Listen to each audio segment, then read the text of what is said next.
mo, no? Kawawa naman ng baby ko. Video po kami. Bad mama. Biggest regret and biggest struggle ko as a mom is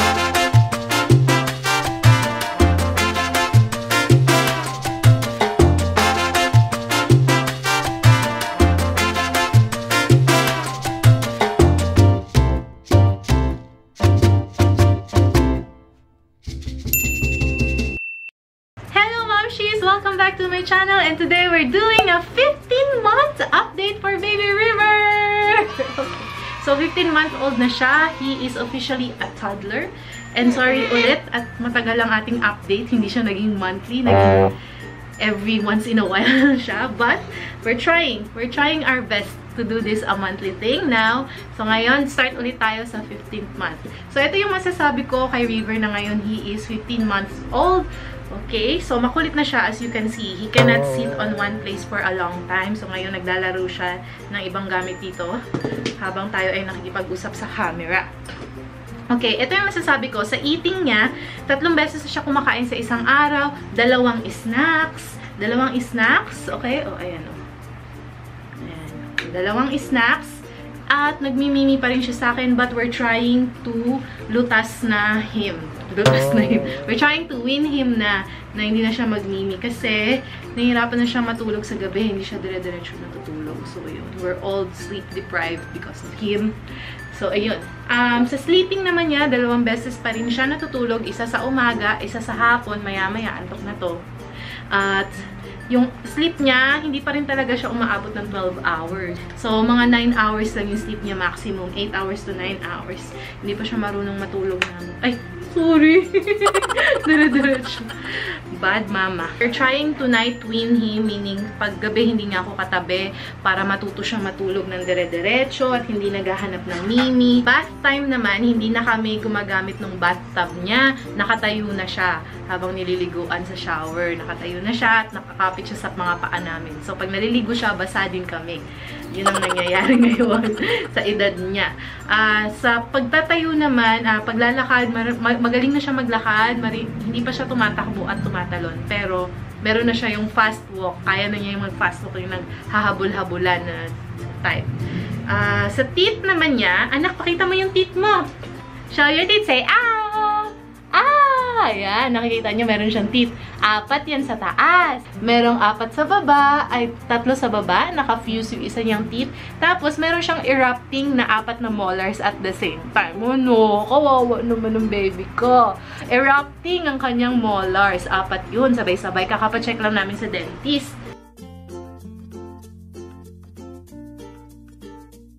Ngayon naman, gusto kong pag-usapan natin, Ma'am She's, ano yung mga naging biggest struggle ko sa kanya at this age. As you can see, struggle siya kasi gusto niya magkatabi kami, pero ayaw niya nakaupo lang. So, ayaw niya rin maglaro. Hindi. Kidding aside, biggest regret and biggest struggle ko as a mom is hindi ko naalagaan yung ngipin niya.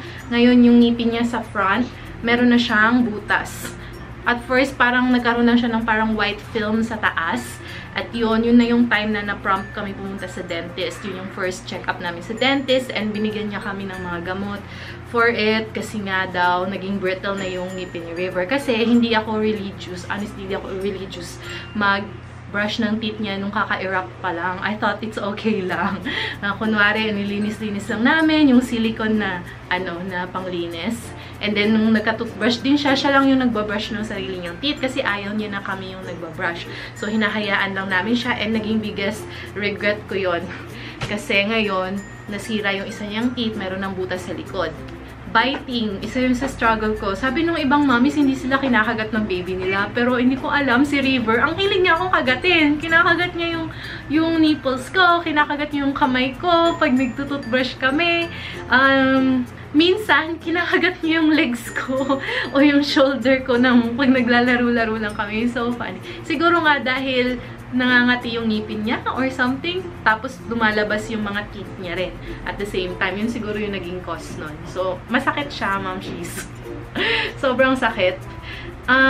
Another struggle is yung pagtulog. Kaya nga ngayon, in-start na namin si River for the past few days. Hindi na muna ako tumatabi sa kanya sa gabi para hindi niya maaamoy yung gatas ko. So, every time na magising siya sa gabi, hindi siya maghanap ng, ng food para matulog siya.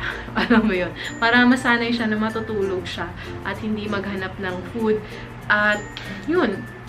Hopefully, it works. I-update ko kayo after a few weeks. Kasi day 2 pa lang kami. We're planning to do it 1 to 2 weeks na iba yung katabi niya sa pagtulog. Pwede si husband, yun.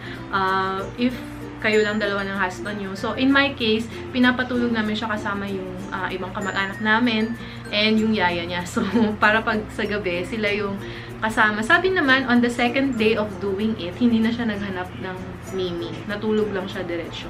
Parang umiyak lang siya, parang iyak lang, pansinin niya ako.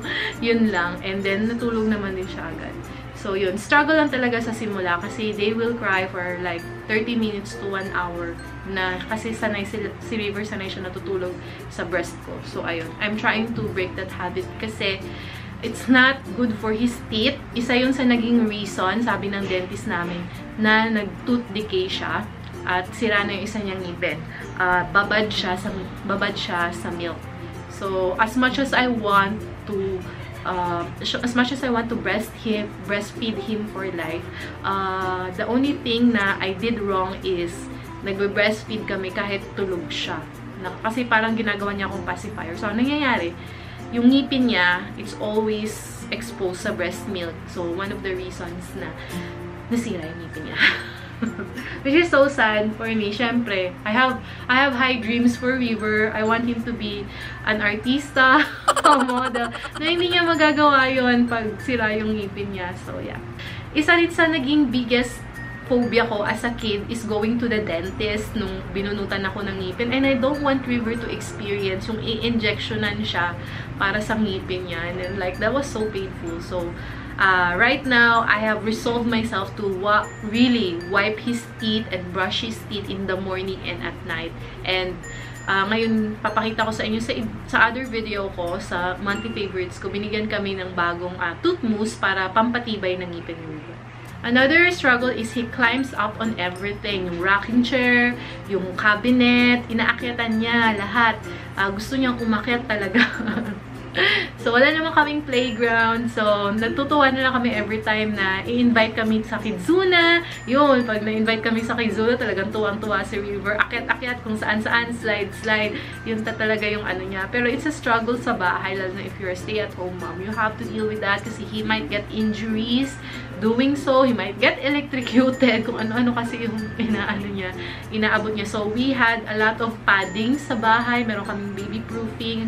Tapos, pati yung mga saksakan, binibi-proof namin siya para hindi siya yung ma-electrocute or mauntog or ma-injured. Isa pa sa naging struggle ko sa ngayon at his age, he's 15 months old, minsan hindi siya kumakain. Perhaps dahil nga sa his teething right now. So, dun nga, nagamit pa rin namin yung aming baby bullet wherein it's a blender for baby food.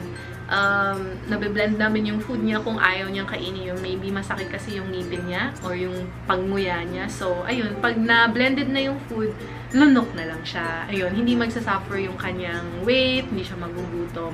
Another struggle is how to entertain him in a day. So, if you can see sa Instagram post ko, lately I posted na sa stories, I posted na yung happiness ko is seeing him have his own play area. So, the place where we used to have his crib, pinalitan na namin siya ng just the mat and Montessori bed, meaning yung it's just the foam sa crib niya. Nilagay namin sa floor para matuto siyang pumunta sa bed when he's doing his nap. And also, nilagyan namin ng mga toys. That's his play area. He will stay there with his toys siguro just 1 hour and then after that, dun na naman siya sa kusina kasi bored na siya. So, you have to always find a ways to entertain him. So, ngayon, niro-rotate namin yung toys niya para kunwari bago pa rin sa paningin at ma-entertain siya. And honestly, yung struggle ko ngayon, nai-insecure ako sa aking baby is hindi pa siya nagsasalita. Yung ibang babies at this age, mabilis na sila magsalita. Meron na sila mga words like mama, dada, dog, cat. Ang dami na nilang tricks, tapos words. Si River kasi, though kinakausap naman namin siya, kinakausap ko siya, kinakausap siya ng dada niya palagi, he doesn't just really talk talaga that much. And siguro ganun talaga sabi nila pag lalaki. Ang kanyang naman strength as a baby is mabilis na siya maglakad. Alam mo yun, hindi na siya, sure na siya sa kanyang steps, hindi na siya yung matutumba-tumba at this age. Kaya na niyang dire-diretso maglakad. Kaya na nga niyang pumunta rin, sumakay ng escalator at bumaba ng escalator. Tuwan-tuwa na siya. So yun, I guess more on motor skills pag lalaki and less on verbal, you know, communication skills. Ito naman, i-share ko sa inyo the joyful things na I experienced with my baby at this age, 15 months. Alright? So, ang nakakatuwa kay River though, even though na hindi siya nagsasalita, I think he understands me. Kasi, I will talk to him all the time and I will say, get your water. So, he will go and get the water. Kahit na, for example, nasa sala kami and yung water niya dun, hindi siya obvious nandun siya, nakatago siya sa may laundry area, malayo. So, get your water. So, alam niya, kukunin niya yung water niya, so ibibigay niya sa akin. Get the ball. O, alam niya yung ball, and then kukunin niya yun. Tapos, pero yung mga tricks, ayaw yung gawin. Pero pag may iuutos ka sa kanya, alam niya. Sasabihin mo, come, River, come. So, pupunta siya sa'yo, lalapit siya sa'yo. So sweet, so cute. Tapos pag sinabi mo, where's your shoes? Get your shoes. Alam niyo na, lalabas kami ng bahay. So yun, yung mga moments like that, yun yung nakakatuwa talaga sa motherhood. Na nakikita mo na dati, baby pa talaga sila, walang kamuang-muwa. Ngayon, uutusan mo na. Wow! So that's a big win for me sa motherhood. And eto, ngayon, he has a very bright personality. Like, talagang he's animated. Sometimes in the morning, he will wake up and he will start babbling. He was like, alam mo yung mga words na hindi mo pa maintindihan. And then he will talk. And then magtuturo siya, favorite niya ituro yung aircon. Baka sabihin niya, on mo yung aircon, mainit. So yun, nakikita na namin yung personality niya little by little. Hindi na siya yung talagang blank slate for us. Meron na talaga siyang his own personality. Isa pang joys ko is he's not afraid of anything. He's not afraid to climb up. He's not afraid to take risk. Alam mo yun? He's not afraid to say no or defy us. Yun yung nakakatawa sa kanya. So, when he's walking, he's really confident. When he's trying to do something, hawakan niya talaga kung gusto niya hawakan. So, yun. Na-enjoy ko yun sa kanya. Kasi for me, naging trait niya talaga pagiging brave baby. Oo nga, nung nag-injection kami last time, 2 weeks ago, pinag-injection namin, hindi siya yung sobrang iyak na baby. Parang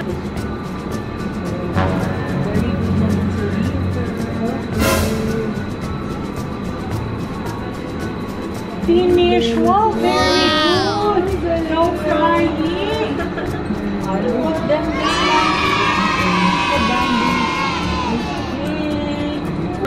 talagang lagi siyang binabate ng mga doctors niya na, oh my God, ang bait naman ng batang to, hindi umiiyak, he's so brave. So yun, yun yung nagiging joy ko ngayon, na I can see na he's a really brave kid. And last but not the least, biggest joy for me is yung he can already walk, he can already be sure of himself. Hindi pa naman siya nakakatakbo, but you know, confident siya sa sarili niya. Hindi siya matutumba, hindi siya mahuhulog sa bed. He knows how to get out of bed, sa bed namin. May video ko before na bumababa siya sa bed. Nasa AVP video namin. So, hanggang ngayon, gamay na gamay yung skill na yun. So, may peace of mind ako na hindi siya mahuhulog sa bed namin or sa sofa kasi he knows how to go down. So, yun. Masaya ako. That's it, Momshies. That's our update for this month for Baby River. I hope that you guys enjoy this video. And comment kayo sa comment box below kung ano naman ang napansin nyo sa inyong 15-month-old baby na hindi ko nabanggit kasi baka na-miss ko lang siya. And I want to know kung kumusta naman ang inyong motherhood journey. Let me know on the comments down below. Alright, so make sure that you like this video and subscribe for good vibes. And we will see you guys on the next video. Bye!